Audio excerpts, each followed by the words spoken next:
Thank you.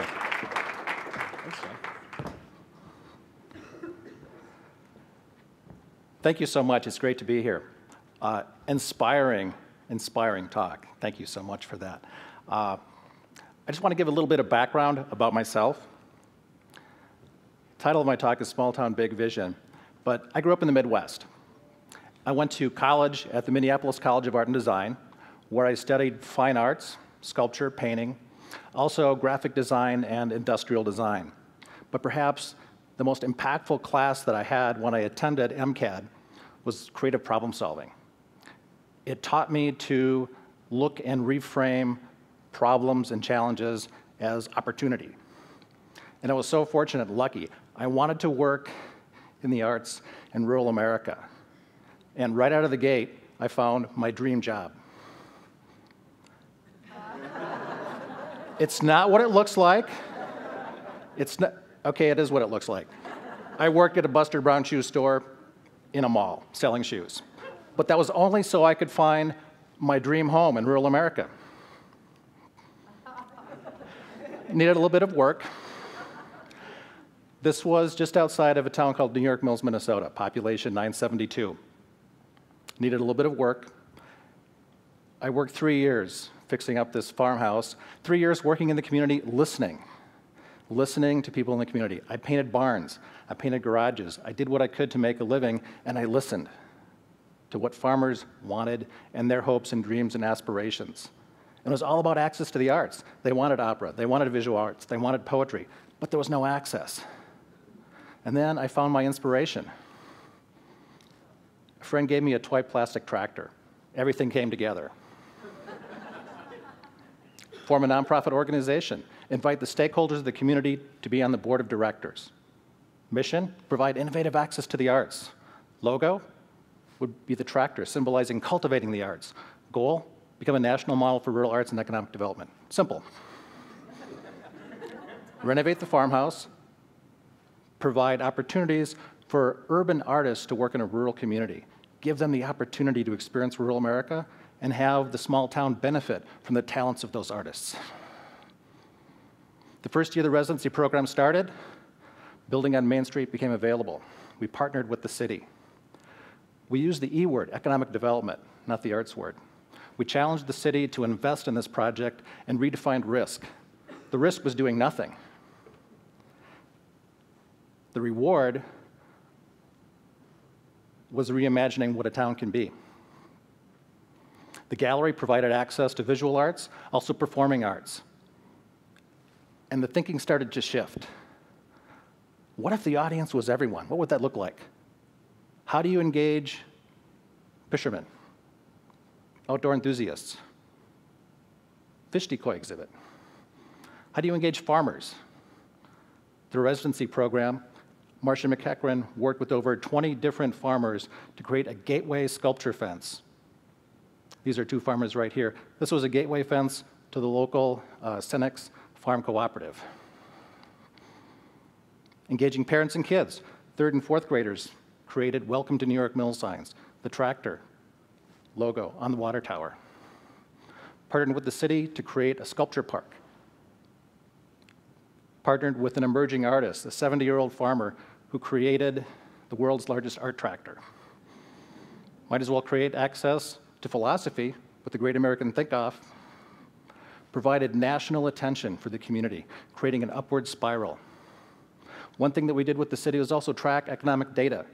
Before the city contributed to the Cultural Center project, we tracked a baseline of what the jobs were in the community a year before and each subsequent year for 5 years. The number of new businesses that moved or were created in New York Mills, increasing jobs over 40%. In 2010, New York Mills was cited as one of the inspirations behind the Art Town Initiative. And then I was done. I heard about this opportunity in Lanesboro, Minnesota. That's the population of Lanesboro, Minnesota. It's a beautiful town, has a historic Main Street. I heard about this opportunity to help work and build a new art center, and I was very intrigued because Lanesboro already had a lot of tremendous assets. a bike trail, a river for fishing, and I love fishing, historic B&Bs. It also had a burgeoning arts community. There was the Commonwealth Theater. There was the Lanesboro Art Council. And there was the Cornucopia Arts Center, where I took a job as executive director. What's the problem? The new Arts Center model. All arts activities in one building. And I realized that this was the exact opposite of everything that I'd just been working on for the past 13 years. So what do you do? I just reimagined something different. What if everything wasn't in one building? What would that look like?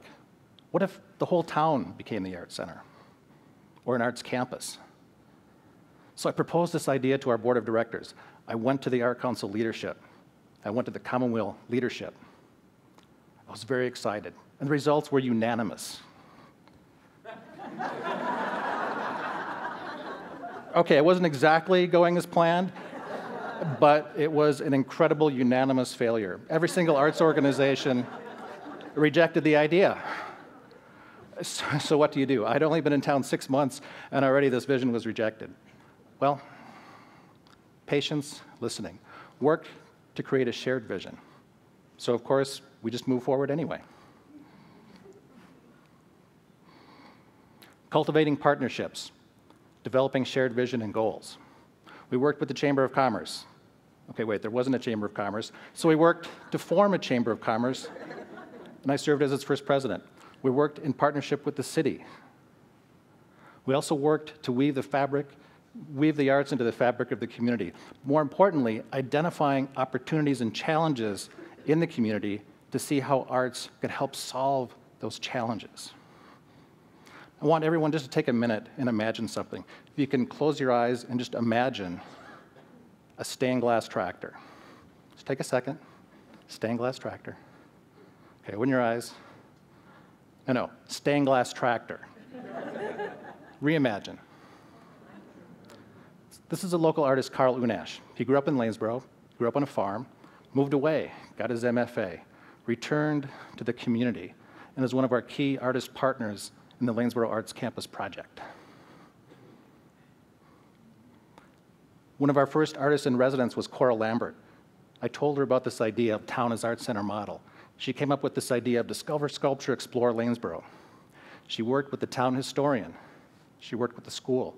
She worked with the American Legion to engage community members in a process to create medallions that would represent different parts of the community.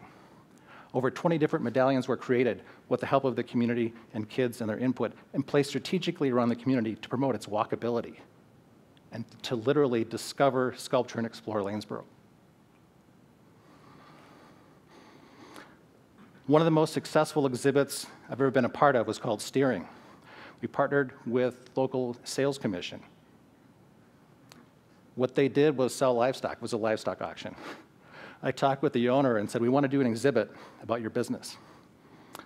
He said no, not once, not twice, 3 times. I finally had a community member who'd lived in the community 70 years have a conversation. Sometimes it's good to know when you're not the right person to ask something. So this person said, why don't you do this exhibition? We had 5 photographers do snapshots of a day in the life to show how hard people worked in the community. We partnered with the Minnesota Beef Council.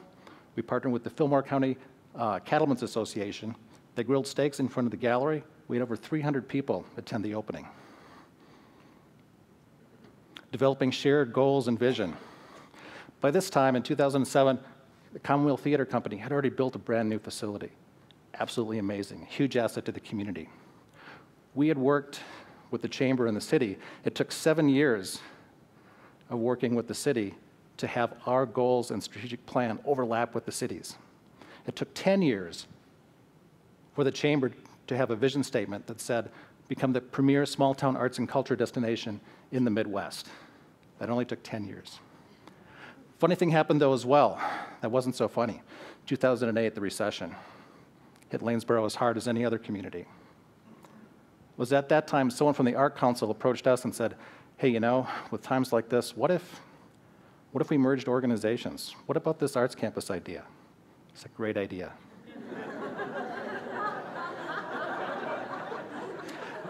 It only took 8 years for it to be somebody else's idea. I said, let's have a conversation. We had a conversation and listened. That was a 2-year conversation. In 2010, the organizations voted on merging. Both organizations are membership-based. And so the members of both organizations had to vote on this merger. And this time the result was unanimous. Every single member from both organizations voted yes, and the Lanesboro Arts Center was born. The components of the Arts Campus were already in place. So the first thing our new board, which is now 2 boards combined into one, a 15-person board, the first thing we decided to do was embark on a capital campaign in the middle of this recession. The pieces were already in place. A municipal parking lot that was now a poetry parking lot. It was responding to a challenge in the community. Visitors wouldn't park there. Make it a destination. Turn it into a poetry parking lot so people go and park there and have an arts experience. Go through an underpass to connect with a historic walking bridge and a sculpture park. The historic walking bridge, we partnered with the city to renovate, and there was a community bond initiative that passed. This is an 1890s walking bridge. It's a key component of the Arts Campus. It connects a parking lot to a sculpture park to the downtown. This is the St. Main Theater.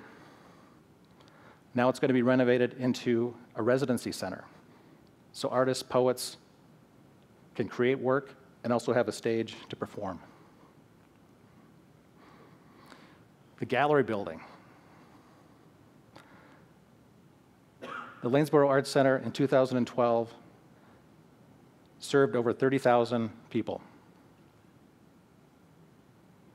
2,500 kids, served over 200 artists, had gallery sales over $120,000.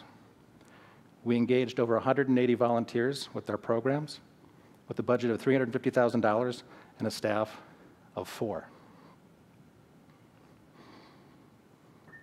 So as we're moving forward with the Arts Campus project, we're asking money from individuals, from businesses, to contribute to the project. It's a $1.1 million capital campaign. But we're not just asking people for funding and support, we're asking for their ideas. We're partnering with city planners, we're partnering with landscape architects, with artists, with poets, with community members, with businesses on how to reimagine a community. And we're almost there. We're at nearly $800,000 of our goal.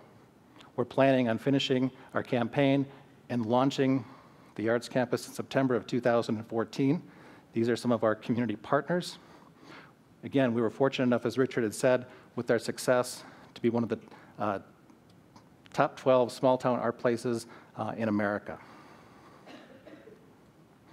Small town, big vision. The audience is everyone. Small town, big vision. Reimagining what an art center can be. Reimagining what a community can be. Thank you.